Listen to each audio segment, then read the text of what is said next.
Il-Kummissarju Ewropew tal-Intern Cecilia Malmstrom qalet li l-Kummissjoni Ewropea se tuża l-lodda kollha d-dispożizzjoni tagħha biex tara li l-pajjiżi membri kollha jirrispettaw l-obbligi tagħhom. Fi stqarrija Malmstrom qalet li kienet imħasba dwar id-dikjarazzjonijiet tal-Prim Ministru Malti Joseph Muscat u fakret li skont il-liġijiet internazzjonali u Ewropej l-immigranti huma intitolati li jagħmlu talba għall-ażil bl-applikazzjoni tagħhom trid tiġi eżaminata. Malmstrom qalet ukoll li l-Unjoni Ewropea tinsab lesta biex toffri l-appoġġ kollu tagħha lil Malta fid-dawl tal-problema tal-immigrazzjoni. Jekk l-awtoritajiet Maltin jitolbu, l-Unjoni Ewropea lesta li tiddiskuti fuq aktar miżuri sew jekk ikunu forma ta' assistenza finanzjarja u sew jekk b'assistenza lill-Uffiċċju Ewropew għall-appoġġ tal-ażil. Reazzjoni wkoll minn 11 l-NGO li jaħdmu mal-immigranti u refuġjati li fi stqarrija li ħarġu flimkien iddikjaraw li l-Gvern m'għandux jibgħat lill-immigranti lura l-Libja għal żewġ raġunijiet. L-ewwel għax se jkunu suġġetti għal tortura u trattament inuman u t-tieni għax dan l-aġir ikun biksur tal-obbligi legali internazzjonali ta' Malta.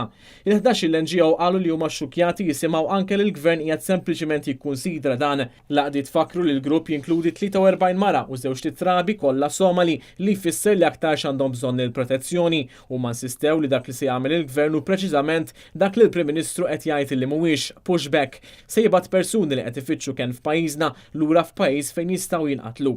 Filwaqt li qalu li jirrikonoxxu li l-immigrazzjoni hija sfida, l-NGOs qalu li huwa naċċettabbli li persuni innoċenti jintużaw biex il-Gvern jirbaħ xi punti jew biex jinnegozja.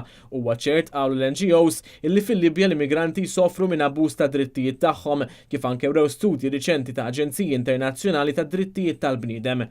Fil-Libja bħalissa l-kundizzjoni tal-immigranti huma ħażina ħafna, hemm teddida serja għas-sigurtà u anke għal ħajjithom stess u għalina hija totalment inaċċettabbli li l-Gvern ta' pajjiż demokratiku anki jikkunsidra illi jibgħat nies lura lejn pajjiż fejn hemm teddida serja għad-drittijiet tagħhom.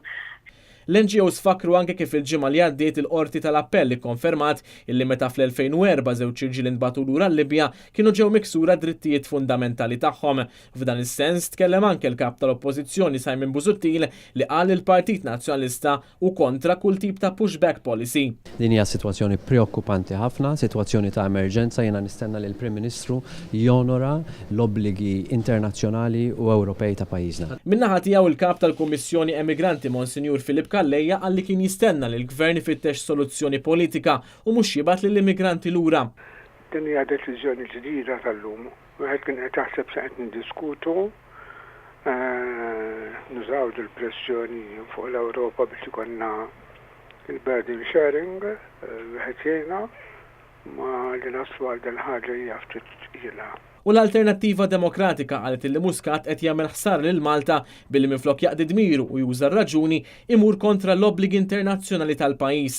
Lejdi qalet li jekk Muscat għandu sinsla missu jibgħat lill-Unjoni Ewropea il-miljuni ta' euro li Malta ħadet biex jintefqu fuq min qed ifittex il-protezzjoni umanitarja. Imma Muscat arja biss għandu, kapaċi biss jilab bl-emozzjonijiet tan-nies, ipinġi stampa ta' kriżi kbira u juża lil minu dajjef għal skopijiet politiċi u populisti tiegħu temmettajt l-Alternattiva.